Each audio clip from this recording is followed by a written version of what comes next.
Hi, this is Vinay Modi. In my previous video, I analyzed IFT as an exam.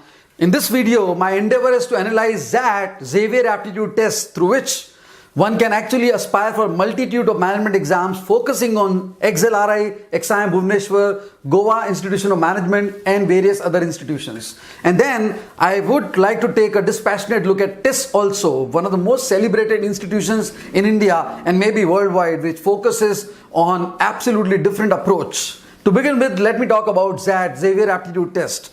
This is something which is absolutely parallel to CAT exam, and I don't know, there is something very unique about XAT. People who don't make it to IIMs at times, or those who don't get called from IIMs, they actually get called from XLRI. Now, I'm not saying that if you don't get a call from IIM, everybody is going to get, but somehow there is this apparent dichotomy that I've seen. Just out of the box thinking came to my mind, wanted to share with you. Look at the pattern. And that uniqueness has been going on since ages. You know, this is one institution or one exam which understood the importance of essay, and they have been maintaining it for long. Last year's essay writing topic was very unique, absolutely contemporary and relevant because it actually focused on ethics and sustainability.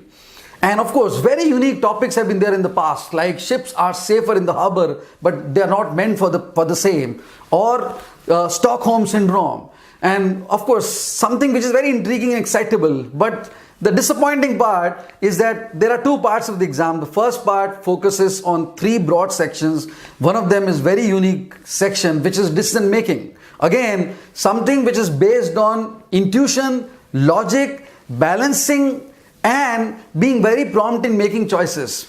Those who have that innate understanding of managerial process, they actually enjoy this section. Then there are people who get completely baffled because they are looking at absolutely knowledge-driven answer, which is not going to come. So individuals who are good at human relations, who are good at situational response, those who are good at optimizing and balancing out, they can actually strike out right choices by eliminating options. Having said that, other two areas, verbal ability. It's a very unique exam because verbal ability is absolutely inference oriented. It's very indirect. You will not see direct vocabulary questions. There could be an exception, but the focus would be on comprehension, focus would be on reasoning and language, and the focus would be on your inference capability.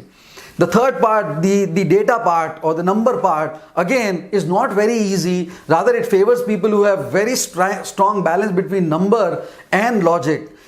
But the best part about it is those who can actually keep their cool and those who can hang on to the exam and the pattern, they will have the last laugh because the cutoffs are low. The intensity of question is not such that people can have very high cutoffs in this paper. And then you move on to the next section, which has 40 minutes. So 170 plus 40, it's a long paper. Something that I was talking about, stamina, endurance is going to be counting a lot.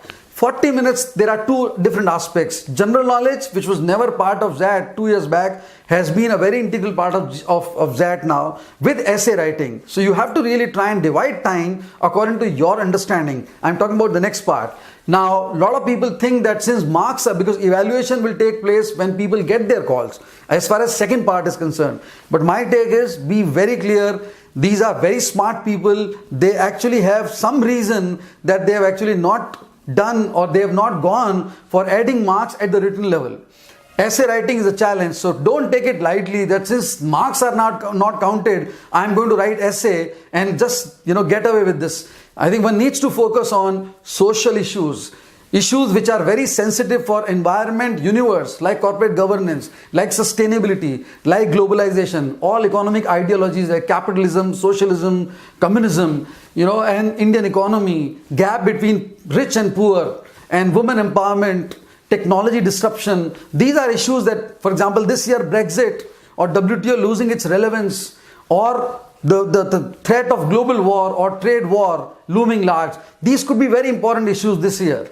General knowledge again is absolutely different because majority of the questions are static, and then there is this focus on contemporary GK. So when I say static GK, it's a very diverse focus. World War or geography, questions based on economic ideologies, questions based on who's who or conflicts worldwide. So very interesting GK that you can actually have understanding of in terms of XAT. So overall, I would say if you're writing XAT, you need to be prepared for a relatively tough and a very interesting exam where cutoffs are not going to be high, but real balance will have to be struck. If you are one of those, you will really enjoy it.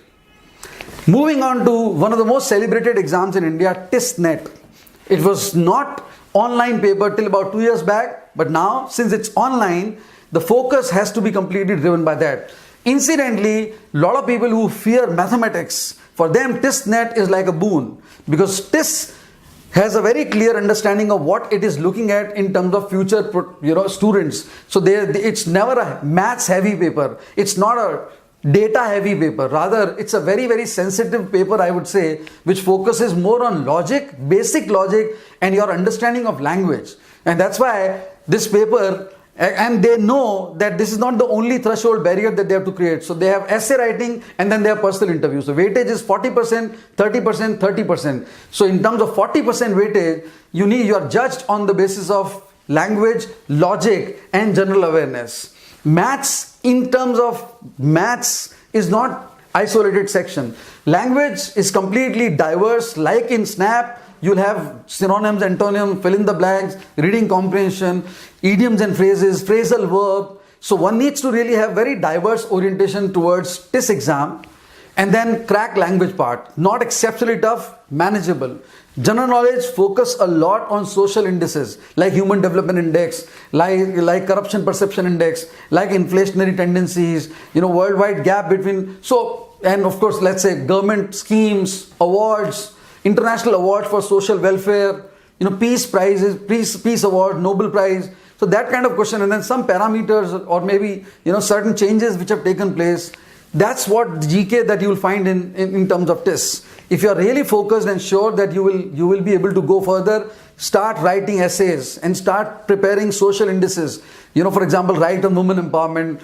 For example, write on sustainable development. For example, write on let's say green globalization, warming. So that's something that you need to really focus at, and try to focus on the exams and the verticals that you have, because they don't give you MBA degree, they give you MA degree, and subjects or the domains are very, very contemporary, very unique, right from social entrepreneurship to media and culture studies to MA in human resource to counseling. So one needs to really pick his or her choice and then make a very clear orientation. So if you are really focusing on these two exams, then don't write just for the heck of it. Analyze last 5-6 years paper and digest those. I can assure you it will be a big change for you. And of course, at the end, this exam called SNAP, wherein so many students are going to write this exam, because 15 colleges are there under umbrella brand called SNAP, and almost 2,000 seats are there. So it's a very big challenge, but not absolutely impossible. There are going to be 150 marks, 150 questions, 2 hours paper.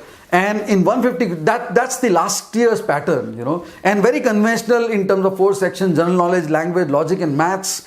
And general knowledge also last year's GK or this year's GK, because they clearly write the 2 years GK. So more of current GK, of business GK, wherein CEOs, head of the institutions, business terms, conflicts, what's happening in the world.